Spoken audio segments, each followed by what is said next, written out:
Good news, bad news, good news, bad news, mixed news all together.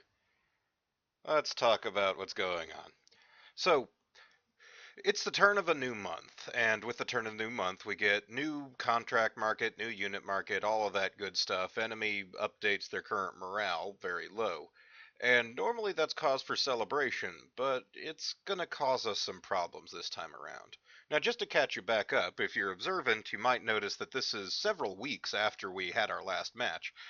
We just didn't see any contact for the last 2 weeks. Kind of good news, it allowed us to get in some repairs. The damage that we had on the Ostsal piloted by Zero was a lot more stubborn to fix than I anticipated, so we really needed those 2 weeks.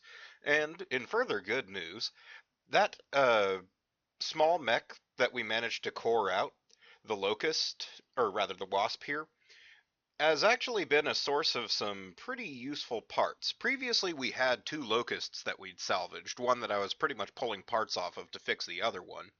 But this Wasp actually gave us enough parts to completely fix one of those Locusts, and mostly fix this one.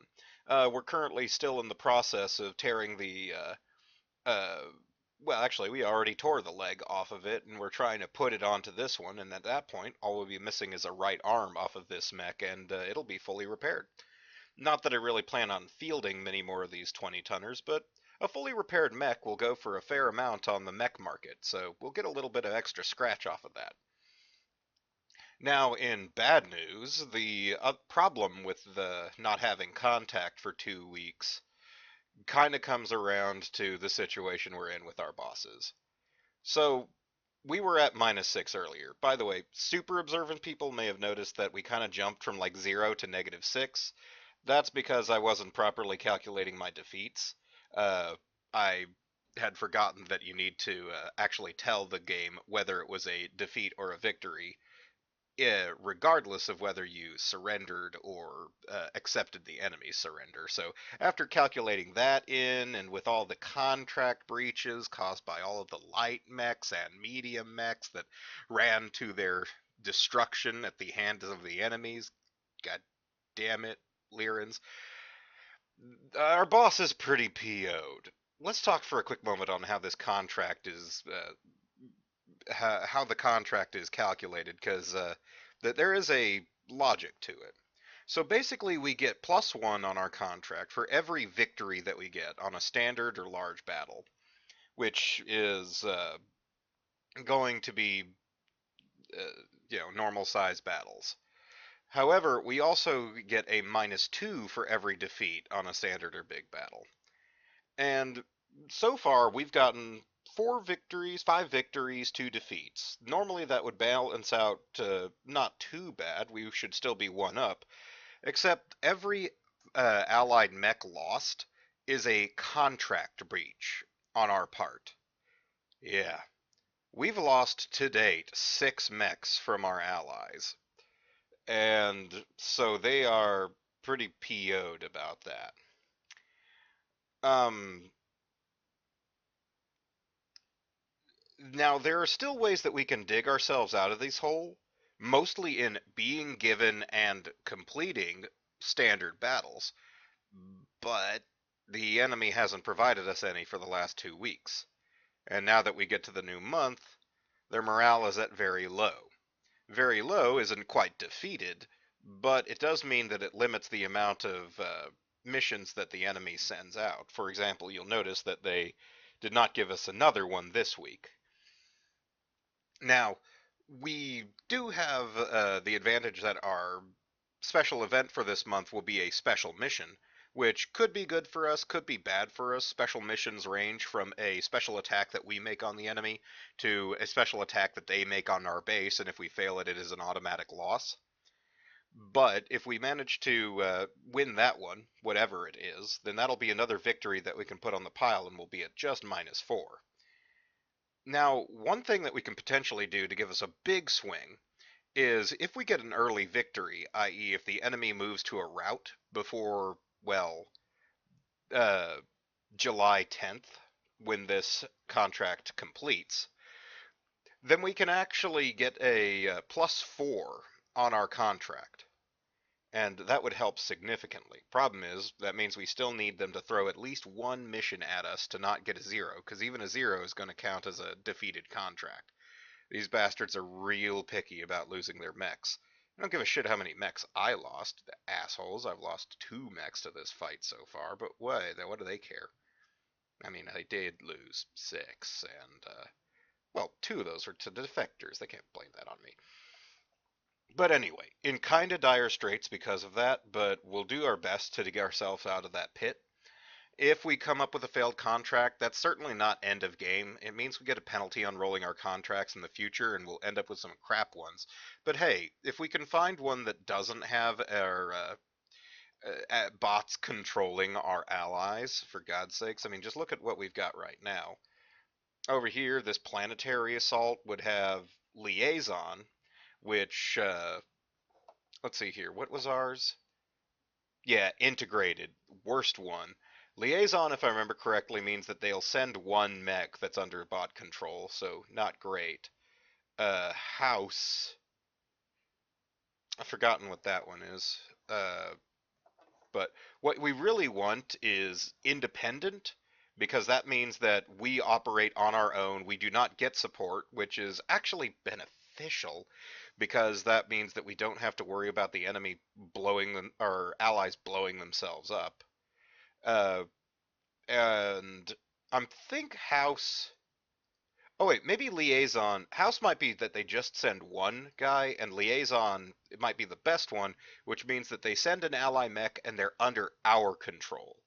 That's especially good because that means that I can, kind of keep that guy closer to the back and not worry so much about him blowing himself up. Now, in terms of the unit market, I want to talk about what we did day before today. Last month we had spotted a unit on the market that was pretty good, a Centurion. This is a decent medium mech. It's kind of slow for a medium mech, like the Hunchback, but it's packing an AC-10, an LRM-10, and a medium laser front and rear. Rear stuff doesn't come up an awful lot, but hey, if you're getting flanked, it's better to have it than not. It's kind of it's decently armored and kind of slow, but that AC-10 and 10 and LRM-10 give it good standoff ability. Give it a pretty heavy punch at a pretty reasonable range. So makes for a nice addition potentially to our medium squad, Big Sky, and in fact that's right where it went. It's a little slower. Oh wait, no, that's right. For this turn around, I decided to swap out. Right, right. I decided to swap out the what mech did I swap out? I did this yesterday, and I'm trying to catch up to what my decisions were.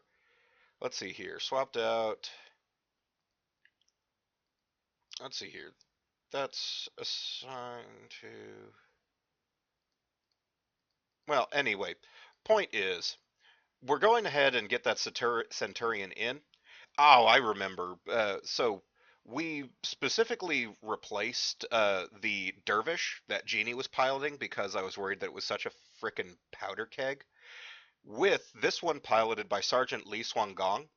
Uh, Pugs, apparently, was that pilot that we picked up right off the bat because they had exceptional shooting. That thing where they get to roll 3d6 and take the best 2 on any shooting check they make. And I want to get more training on Lee Swan because if I can get her in an even better mech, get her some training, we'll be able to make her into a real force of nature. I'm looking forward to that. Over in Big Sky, because we lost our other light mech, I went ahead and bit the bullet, turned them into a heavy company, but the problem is they're just 20 tons over medium, so not they're a pretty under-tonned heavy, but with a third Wolverine that we had that's piloted by our only green mech warrior, we need to get some experience on her if Private Pia Croce Dagger is going to get anywhere. So we just need to get started on that. Um, that's sort of where we are with that. In the marketplace right now, we see a couple interesting options. We see a Zeus here, assault mech that's at 75%. Now, the Zeus, I'm not a huge fan of it. I think that it's kind of undergunned for an assault mech. It's kind of under uh, armored too. Its main claim is that it's an 80 tonner with a 4.6 engine, so 80 tonner that moves like a normal heavy, which that's okay, but it's not exceptional for everything that it trades away for it. It's got okay armor, just not great, and it's got okay weaponry, but just not great. It's not really, I don't really like the design of it. So I don't think that I'd purchase one. We do, however, have a Crusader. Now this is a mech I like. Clocking in at that 80% makes it 4.5 out of its original 5.6 million C-bills. It's well armored. It's got a heavy loadout: SRM-6s, LRM-15s, and two medium lasers, two machine guns. It doesn't really have the heat sinks to fire all of those, but that means that it can engage at long range, it can engage like crazy at short range, and the only real weakness is that it mounted those SRM-6s on skirts on its legs, which means that if it fires those, it can't kick. It's sad because kicking is, everyone loves to kick, especially when you're in a 65 heavy mech. But it's more than acceptable for the fact that we've got lots of crit building, lots of potential damage at medium range, and the ability to pop around at long range if need be. It's just a good mech, and this is one of those mechs that benefits significantly from a refit that gives it a little bit more in the heat sink department, but once again, we won't be seeing options like that for several years at least. We can afford this right now, but I'm very leery about burning a lot of our money.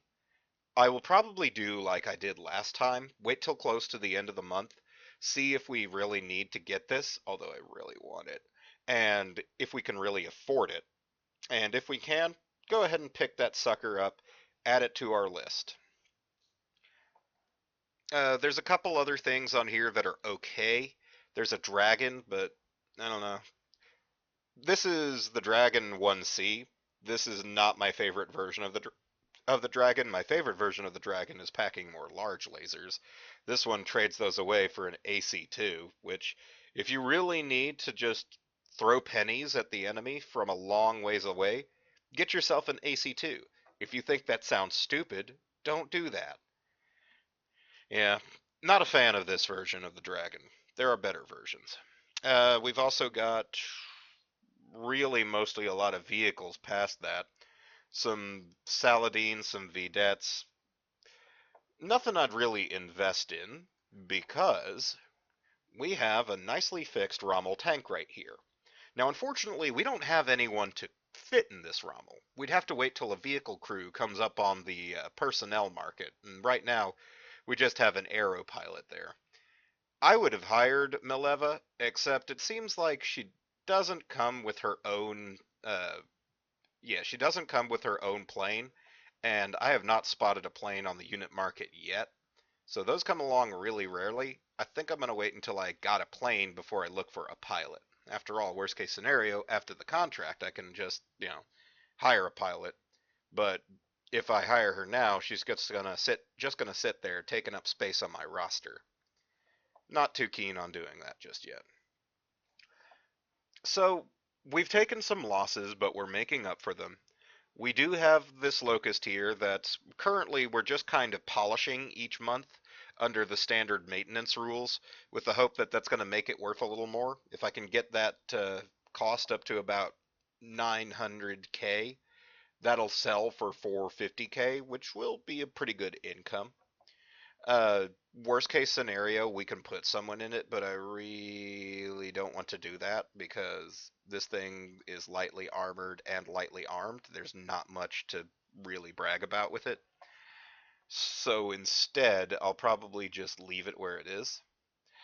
Uh, we've got a lot of our people that are ready to see some upgrades, actually.